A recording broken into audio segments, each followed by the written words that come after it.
రాజకీయ పార్టీలు ఎన్నికల్లో గెలవటానికి కులాల లెక్కలు వేసుకుంటూ ఉంటారు. అయితే కులం అంటే బాగుండదు కనుక దానికి ఒక అందమైన పేరు సామాజిక వర్గము అని పెట్టారు. కులాల లెక్కలు కులాలను పోగు చేయడము ఈ పని చేస్తారు. దానికి కూడా ఒక అందమైన పేరు పెట్టారు, సోషల్ ఇంజనీరింగ్ అని. సోషల్ ఇంజనీరింగ్ అంటే వివిధ కులాలను ఎలా మ్యానిపులేట్ చేయాలి, ఎలా తమ వైపు తిప్పుకోవాలని. ఆంధ్రప్రదేశ్ లాంటి రాష్ట్రంలో ఈ కులపరమైన రాజకీయ సమీకరణ మరింత బలంగా ఉంది. తెలంగాణ సమాజంలో ఈ ధోరణి రిలేటివ్లీ తక్కువ. ఇప్పుడు బీఆర్ఎస్ కానీ, బీజేపీ కానీ, కాంగ్రెస్ కానీ ఫలానా కులాన్ని ఓన్ చేసుకొని ఏ మూడు పార్టీలు ఏదో ఒక పార్టీని ఈ కులం ఓన్ చేసుకుందని మనం చెప్పలేము. సో ఫలానా బీఆర్ఎస్ వెనకాల ఈ కులమే ఉంది, బీజేపీ వెనకాల ఈ కులమే ఉంది, కాంగ్రెస్ వెనకాల ఫలానా కులం ఉంది అని తెలంగాణలో చెప్పలేము.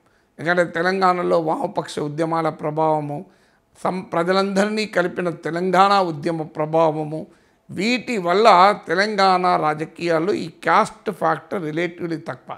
లేకుంటే చాలా పరిమితమైన జనసంఖ్య మాత్రమే ఉండే కేసీఆర్ కులం అందరికీ తెలుసు. ఆ కులానికి చెందిన వ్యక్తి ముఖ్యమంత్రి కాకూడదు మరి ఆ లెక్కన తీస్తే.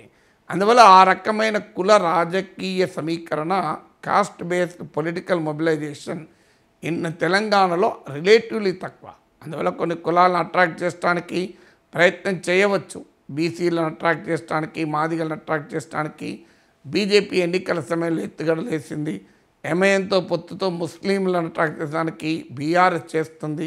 ఆ ముస్లిం ఓట్లలో కొంత కాంగ్రెస్ బాగా వేయగలిగింది. ఎస్సీ ఎస్టీ ఓట్లను కాంగ్రెస్ బాగా అట్రాక్ట్ చేయగలిగింది. ఈటల రాజేందర్ లాంటి వాళ్ళు ముదిరాజు ఓటర్లను అట్రాక్ట్ చేసే ప్రయత్నం చేశారు. ఇవన్నీ జరగవచ్చు. కానీ ఆంధ్రప్రదేశ్ స్థాయిలో షార్ప్ కాస్ట్ బేస్డ్ పోలరైజేషన్ తెలంగాణలో లేదు. ఆంధ్రలో అందరికీ తెలుసు, తెలుగుదేశం వెనకాల కమ్మాలు, జనసేన వెనకాల కాపు యూత్, వైఎస్ఆర్ కాంగ్రెస్ వెనకాల రెడ్లు ప్రిడామినెంట్గా ఉన్నారు. అంటే ఒకే కులం వారు ఒకే పార్టీకి ఓటేస్తారని ఎవరూ చెప్పలేం. కానీ ప్రిడామినెంట్గా ఈ కాస్ట్ బేస్డ్ సమీకరణలు ఉన్నాయి. అలాగే ఎస్సీ ఎస్టీ మైనారిటీసు వైసీపీ వెనకాల ఉన్నారు. సో ఈ కాస్ట్ ఓట్ బ్లాక్లు తెచ్చుకొని ఉంటారు. ఇది ఎన్నికల్లో ప్రభావితం చేస్తా అంటే ఖచ్చితంగా చేస్తుంది. ఎందుకంటే మనకు రాజకీయాల్లో కులం ఒక ప్రధానమైన ఓట్ మొబిలైజేషన్. అయితే కులమే ఎన్నికల్లో గెలిపిస్తుందా అంటే అది ఆ గ్యారంటీ ఎవరు ఇవ్వలేము. ఎందుకు అంటే కులం ఒక ఫ్యాక్టరీ, దాని ప్రభావంలో డిగ్రీ ఆఫ్ డిఫరెన్స్ ఉండొచ్చు. కానీ ఒక బలమైన పొలిటికల్ మూడ్ కనుక ఉంటే ఏ కులము పనిచేయదు. అంటే ఫలానా పార్టీని గెలిపించాలనో ఫలానా పార్టీని ఓడించాలనో బలమైన పొలిటికల్ మూడ్ ఉన్నప్పుడు కులాలకు అతీతంగా ప్రజలు ఓట్లేస్తారు.